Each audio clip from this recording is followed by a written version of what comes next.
Le sentiment et le secret de Neville Goddard. Avant-propos. Ce livre concerne l'art de réaliser vos désirs. Il vous détaille le mécanisme mis en œuvre pour créer tout ce qui compose le monde visible. C'est un petit livre, mais son intérêt est inversement proportionnel à sa taille. Il contient un trésor clairement défini pour la réalisation de vos rêves.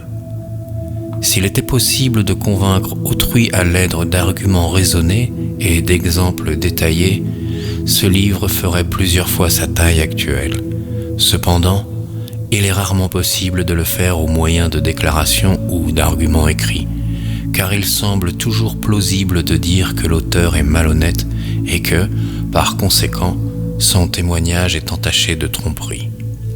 En conséquence, j'ai volontairement omis tous les arguments, tous les témoignages et simplement défié le lecteur ouvert d'esprit de pratiquer la loi de la conscience révélée dans ce livre. Le succès personnel sera beaucoup plus convaincant que tous les livres qui pourraient être écrits sur le sujet. Neville. Chapitre 1. La loi et son fonctionnement. Le monde et tout ce qu'il contient est le résultat de la conscience modelée par l'homme devenu réalité. La conscience est la cause aussi bien que la substance du monde entier. C'est donc vers la conscience que nous devons nous tourner si nous voulons découvrir le secret de la création.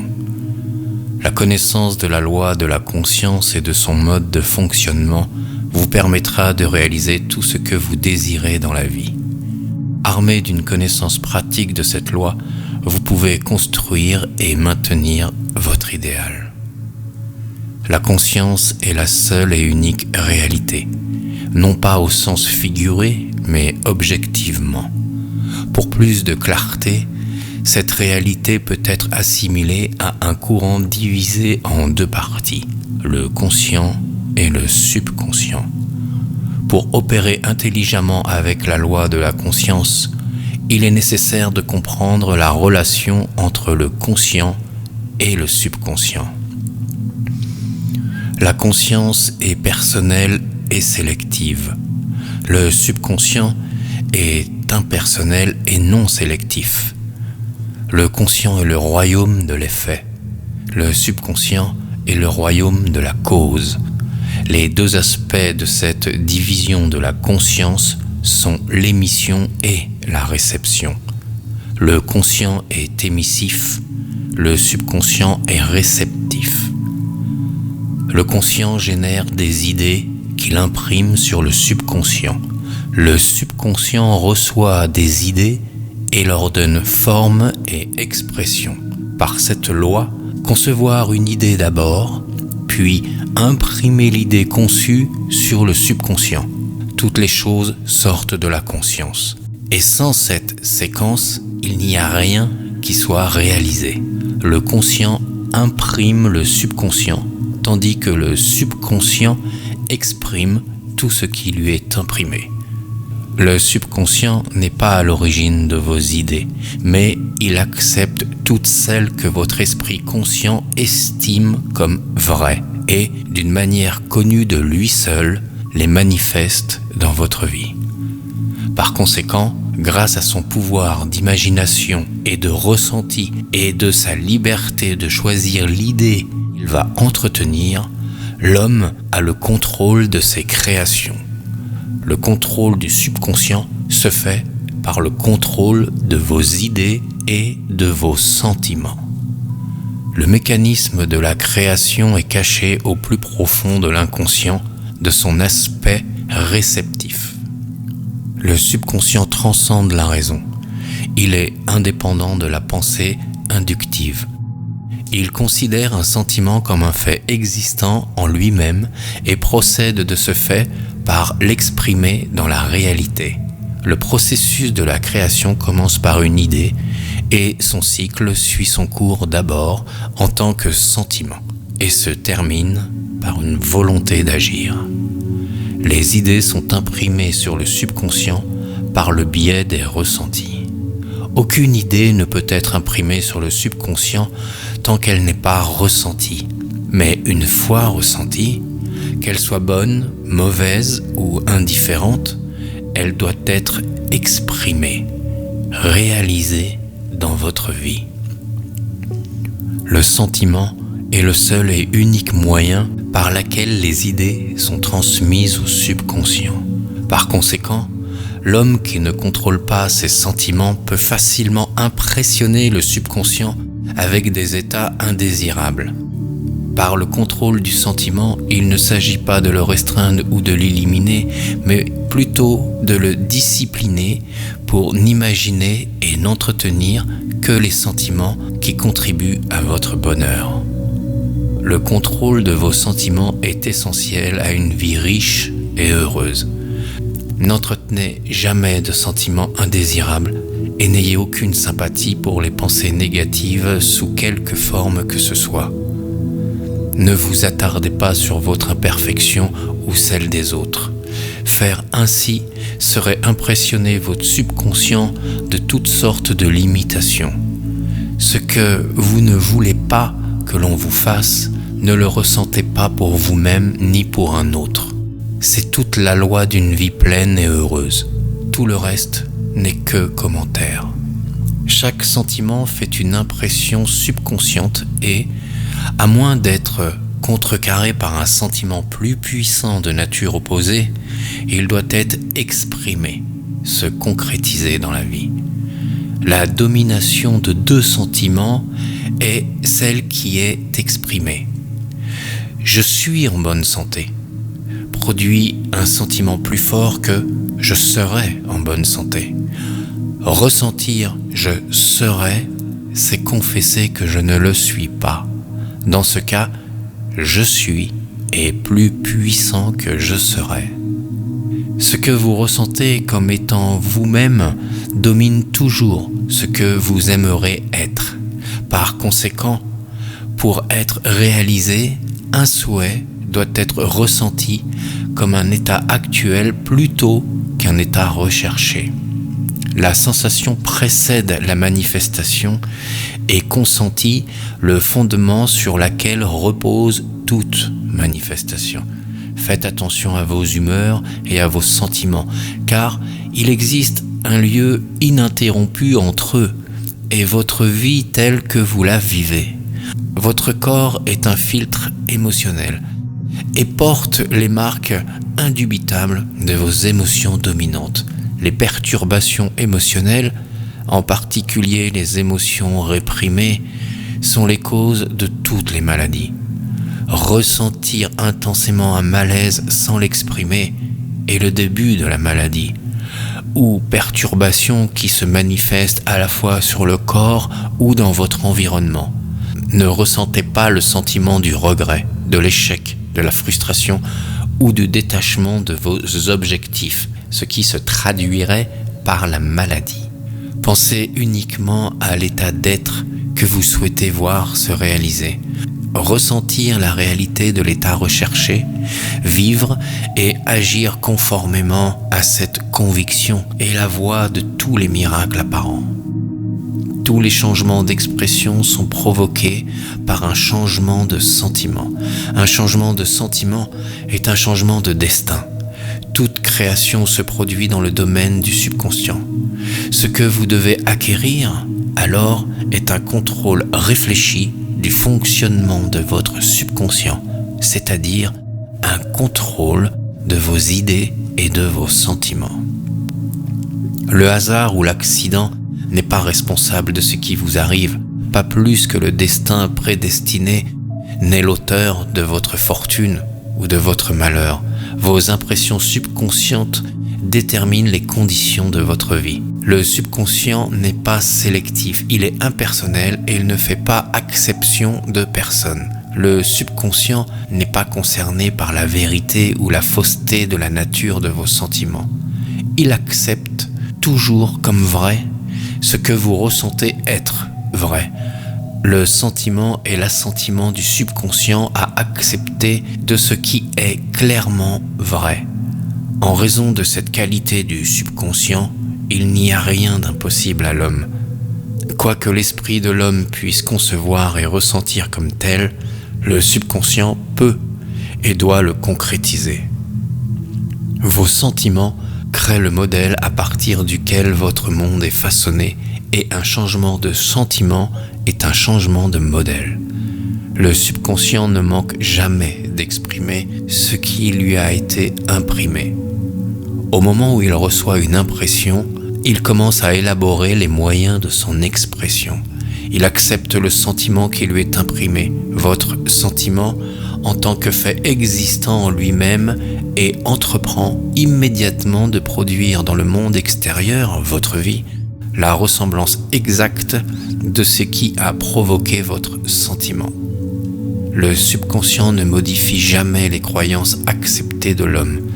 Il les dépeint dans les moindres détails, qu'elles soient bénéfiques ou non. Pour impressionner le subconscient avec l'état désiré, vous devez assumer le sentiment que vous auriez si vous aviez déjà réalisé votre souhait.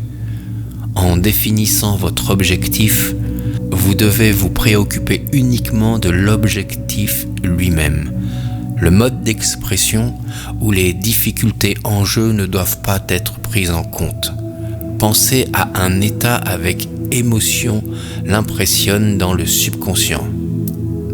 Par conséquent, si vous insistez sur les difficultés, les obstacles ou les retards, le subconscient, de par sa nature même non sélective, acceptera le sentiment de difficulté et d'obstacle comme votre demande et procédera à sa création dans votre vie. Le subconscient est la matrice de la création. Il reçoit l'idée à travers les sentiments de l'homme. Il ne change jamais l'idée reçue, mais lui donne toujours forme. D'où le fait que le subconscient surpasse l'idée dans l'image et la ressemblance du sentiment reçu. Sentir un état comme désespéré ou impossible revient à impressionner le subconscient avec l'idée d'échec. Bien que le subconscient serve fidèlement l'homme, il ne faut pas en déduire que la relation est celle d'un serviteur avec son maître tel que cela avait été conçu jadis. Les anciens prophètes l'appelaient l'esclave et le serviteur de l'homme. Le subconscient sert l'homme et donne fidèlement forme à ses sentiments. Cependant, le subconscient a une aversion distincte pour la contrainte et répond à la persuasion plutôt qu'au commandement. Par conséquent, il ressemble plus à l'épouse bien-aimée qu'au serviteur.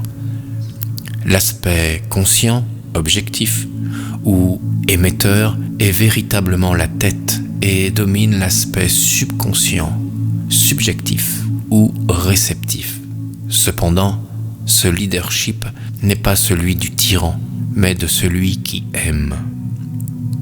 Ainsi, en supposant que vous ayez le sentiment que vous êtes déjà en possession de ce que vous recherchez, le subconscient sera amené à construire la ressemblance exacte de votre croyance. Vos désirs ne seront pas acceptés inconsciemment tant que vous n'assumerez pas le sentiment de leur réalité, car ce n'est que par le ressenti qu'une idée est acceptée inconsciemment, et ce n'est que par cette acceptation subconsciente qu'il est exprimé. Il est facile d'attribuer vos sentiments aux événements extérieurs que d'admettre que les conditions extérieures reflètent vos sentiments. Cependant, il est éternellement vrai que l'extérieur ressemble à l'intérieur. Un homme ne peut rien recevoir s'il ne lui est pas donné du ciel. Jean, chapitre 3, verset 27. Et le royaume des cieux est en vous. Luc 17, 21. Rien ne vient de l'extérieur, tout vient de l'intérieur, du subconscient. Il vous est impossible de voir autre chose que le contenu de votre conscience. Votre vie dans ses moindres détails est le produit de votre conscience objectivée. Les états objectifs témoignent d'impressions subconscientes. Un changement d'impression entraîne un changement d'expression. Le subconscient accepte comme vrai ce que vous ressentez comme tel, et parce que la création est le résultat d'impressions subconscientes, vous déterminez vos créations par vos ressentis. Vous êtes déjà ce que vous voulez être et votre refus de le croire est la seule raison pour laquelle vous ne le voyez pas. Rechercher à l'extérieur ce qu'on ne ressent pas intérieurement, c'est chercher en vain, car nous ne trouvons alors jamais ce que nous voulons. Nous ne trouvons que ce que nous sommes. En bref, vous exprimez et n'avez que ce que vous êtes conscient d'être ou de posséder. Nier l'évidence des sens et s'approprier le sentiment du désir réalisé est le moyen de parvenir à vos objectifs. La maîtrise de vos pensées et de vos sentiments est votre plus grande réalisation. Cependant, jusqu'à ce que vous obteniez une parfaite maîtrise de soi, de sorte que, malgré les apparences, vous ressentiez tout ce que vous souhaitiez ressentir, utilisez le sommeil et la prière pour vous aider à réaliser vos désirs. Ce sont les deux portes d'entrée dans le subconscient. Chapitre 2. Le sommeil. Le sommeil qui occupe un tiers de votre vie lors de votre séjour sur Terre est la porte naturelle de l'inconscient. C'est donc par le sommeil que nous sommes maintenant concernés. Les 2 tiers conscients de notre vie sur Terre se mesurent au degré d'attention que nous accordons au sommeil. Notre compréhension de ce que le sommeil doit accorder et notre plaisir à dormir nous inciteront, nuit après nuit, à un départ comme si nous avions rendez-vous avec un être aimé. C'est dans le sommeil et dans la prière, état apparenté, que l'homme entre dans le subconscient pour faire ses impressions et recevoir ses instructions. Dans cet état, le conscient et le subconscient sont unis de manière créative. Le sommeil est le moment où l'esprit conscient se détourne du monde des sens pour rechercher son moi subconscient.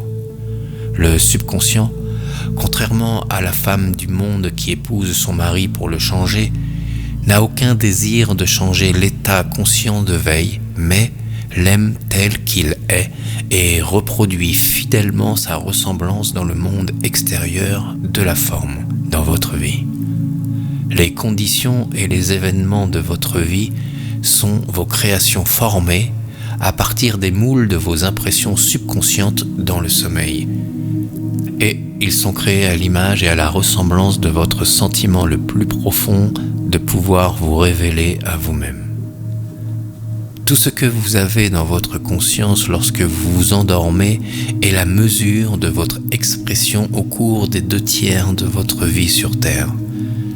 Rien ne vous empêche de réaliser votre objectif, sauf votre incapacité à sentir que vous êtes déjà ce que vous souhaitez être ou que vous êtes déjà en possession de ce que vous recherchez. Votre subconscient ne réalisera vos désirs que lorsque vous ressentirez que votre souhait est exaucé. L'inconscience du sommeil est l'état normal du subconscient. Parce que tout vient de l'intérieur de vous-même et que votre conception de vous-même détermine ce qui vient, vous devriez toujours ressentir le désir exaucé avant de vous endormir. Vous ne puisez jamais au plus profond de vous-même ce que vous voulez.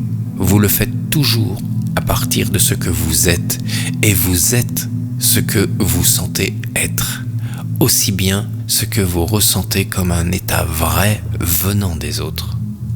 Pour être réalisé, le souhait doit donc être résolu en un sentiment d'être ou d'avoir ou d'être témoin de l'état recherché. Ceci est accompli en assumant le sentiment du souhait réalisé.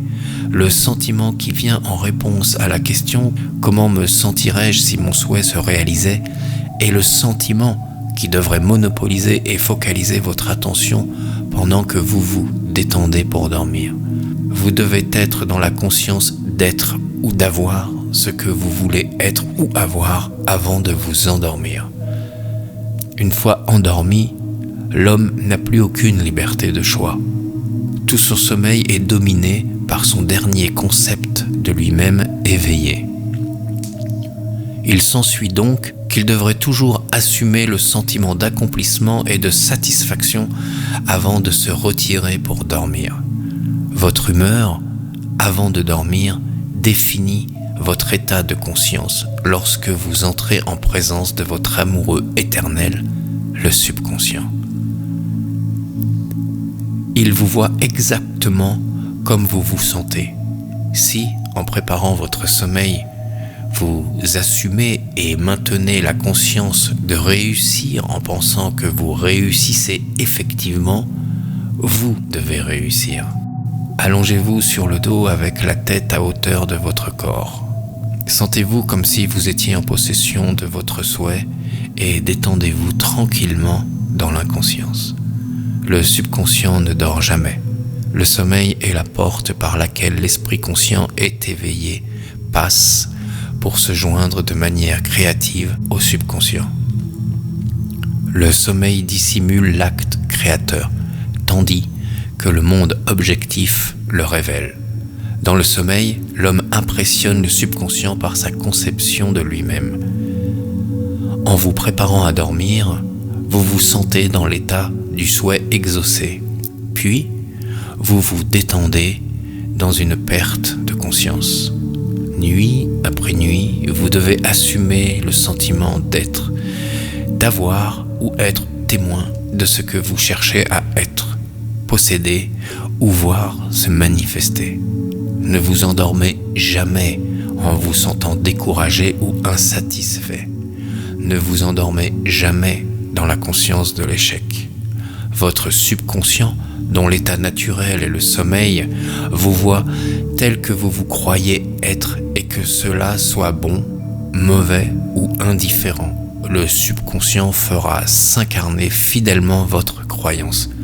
Ne tenez pas compte des apparences et estimez que les choses sont comme vous le souhaitez, car il appelle des choses invisibles comme si elles étaient visibles et l'invisible apparaît. Approx Romains chapitre 4 verset 17. Assumer le sentiment de satisfaction, c'est appeler des conditions qui reflèteront la satisfaction. Les signes suivent, ils ne précèdent pas. La preuve de ce que vous êtes suivra la conscience de ce que vous êtes. Cela ne les précédera pas. Vous êtes un rêveur éternel qui rêvait des rêves non éternels. Vos rêves prennent forme lorsque vous assumez le sentiment de leur réalité. Ne vous limitez pas par des choses du passé. Sachant que rien n'est impossible à la conscience, commencez à imaginer des états au-delà des expériences du passé. Tout ce que l'esprit de l'homme peut imaginer, l'homme peut s'en rendre compte. Tous les états objectifs, visibles, étaient d'abord des états subjectifs, invisibles, et vous les avez appelés au visible en assumant le sentiment de leur réalité. Le processus de création consiste d'abord à imaginer, puis à croire l'état imaginé. Imaginez toujours et attendez le meilleur. Le monde ne peut pas changer tant que vous n'en modifiez pas votre conception. Les nations ainsi que les peuples ne sont que ce que vous croyez qu'ils sont. Quel que soit le problème, peu importe où il se trouve, peu importe qui il concerne, vous n'avez personne à changer, mais juste vous-même. Et vous n'avez ni adversaire ni aide pour provoquer le changement en vous-même. Vous n'avez rien d'autre à faire que de vous convaincre de la vérité de ce que vous désirez voir se manifester. Dès que vous parvenez à vous convaincre de la réalité de l'état recherché, vous obtiendrez des résultats confirmant votre conviction. Vous ne suggérez jamais à un autre l'état que vous désirez le voir exprimé. Au lieu de cela, vous vous persuadez qu'il est déjà ce que vous désirez qu'il soit. La réalisation de votre souhait s'accomplit en assumant le sentiment du souhait réalisé. Vous ne pouvez pas échouer à moins de ne pas vous convaincre de la réalité de votre souhait. Un changement de conviction est confirmé par un changement d'expression. Chaque nuit, en vous endormant, sentez-vous satisfait et comblé, car votre inconscient forme toujours le monde objectif à l'image et à la ressemblance de votre conception de celui-ci, la conception définie par votre ressenti. Les 2/3 de votre vie sur Terre, corrigée ou corroborée, témoignent de vos impressions subconscientes. Les actions et les événements de la journée sont des effets. Ils ne sont pas des causes. Le libre arbitre n'est que la liberté de choisir. Vous avez la liberté de choisir le genre d'humeur que vous assumez, mais l'expression de l'humeur est le secret du subconscient. Le subconscient reçoit des impressions uniquement à travers les sentiments et d'une manière connue de lui seul. Il donne à ces impressions une forme et une expression. Les actions de l'homme sont déterminées par des impressions subconscientes. Son illusion de libre arbitre, sa conviction en la liberté d'action, n'est que l'ignorance des causes qui le font agir. Il se croit libre parce qu'il a oublié le lien qui le lie à l'événement. L'homme éveillé est obligé d'exprimer ses impressions subconscientes. Si, par le passé, il impressionnait imprudemment, laissez-le commencer à changer de pensée et de sentiment, car c'est seulement ainsi qu'il changera son monde. Ne perdez pas un moment dans le regret, car penser aux erreurs du passé, c'est les réinfecter. Laissez les morts enterrer les morts. Matthieu 8, 22, Luc 9, 60.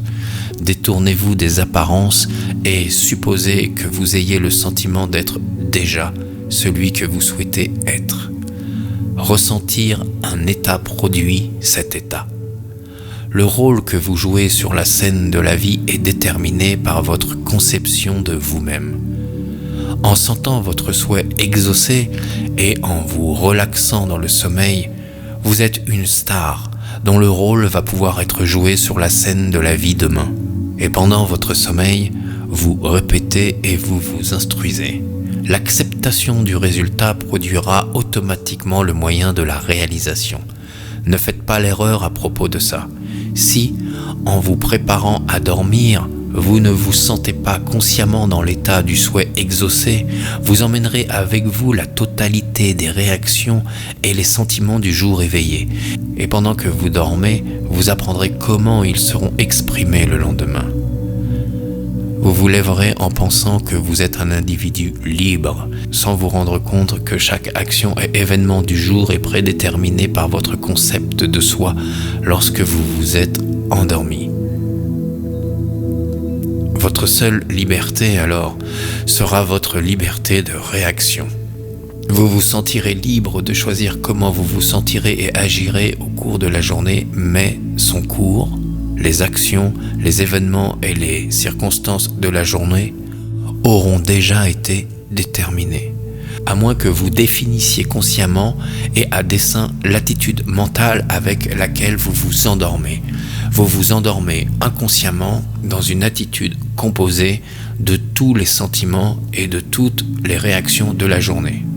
Chaque réaction fait impression subconsciente et, à moins d'être contrecarrée par un sentiment opposé et dominant, elle sera la cause de l'action future. Les idées enveloppées par le sentiment sont des actions créatives. Utilisez votre droit divin à bon escient. Par votre capacité à penser et à ressentir, vous dominez toute la création. Pendant que vous êtes éveillé, vous êtes un jardinier qui sélectionne des semences pour son jardin. Votre conception de vous-même lorsque vous vous endormez est la graine que vous déposez dans le sol du subconscient.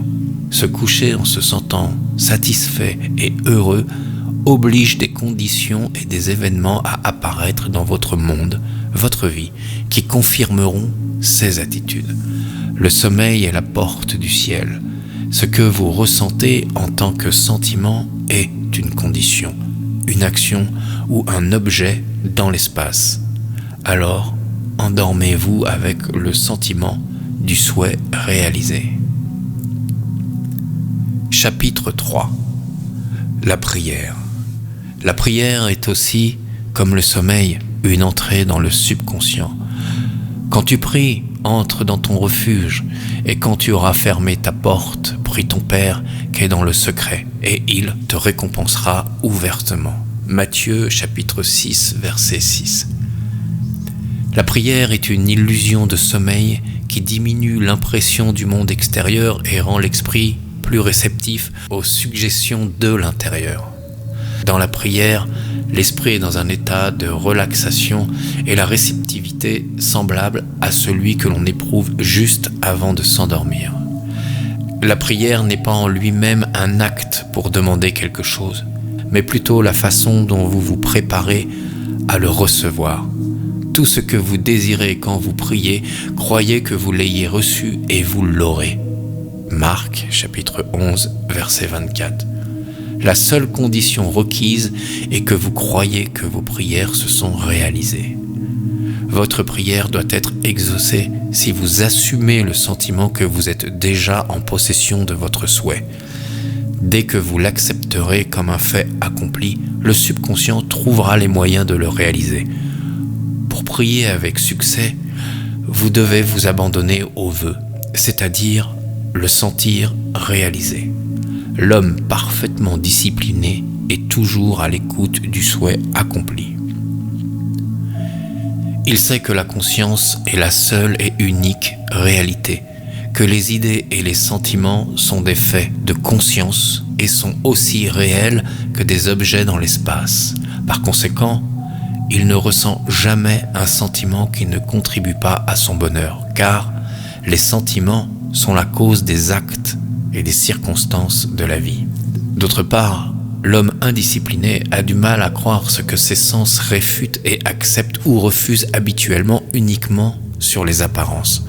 En raison de cette tendance à s'appuyer sur l'évidence de nos sens, il est nécessaire de les exclure avant de commencer à prier, avant d'essayer de ressentir ce qu'ils nient.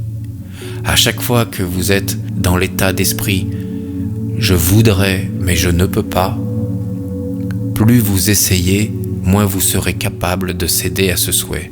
Vous n'attirez jamais ce que vous voulez, mais vous attirez toujours ce que vous êtes conscient d'être, de ressentir.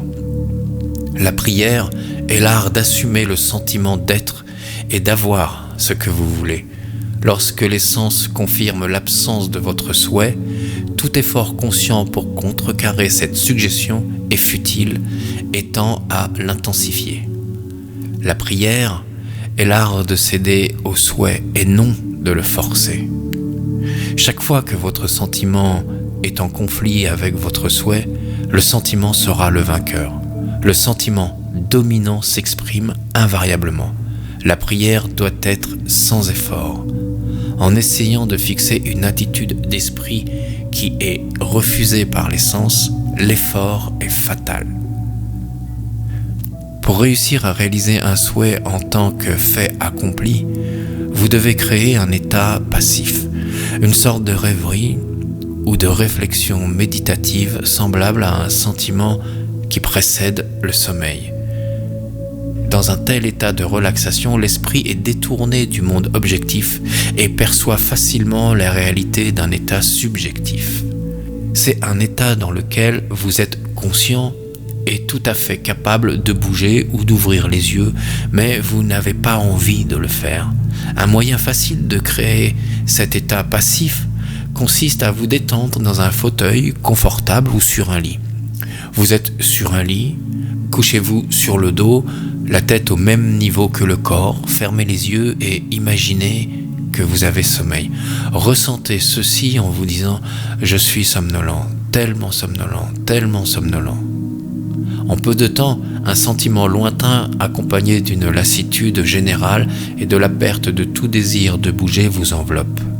Vous vous sentez dans un état de repos agréable et confortable et pas enclin à modifier votre position, même si dans d'autres circonstances vous ne seriez pas tout à fait à l'aise. Lorsque cet état passif est atteint, imaginez que vous ayez réalisé votre souhait. Non pas comment il a été réalisé, mais simplement qu'il est réalisé. Imaginez sous forme d'image ce que vous désirez réaliser dans la vie.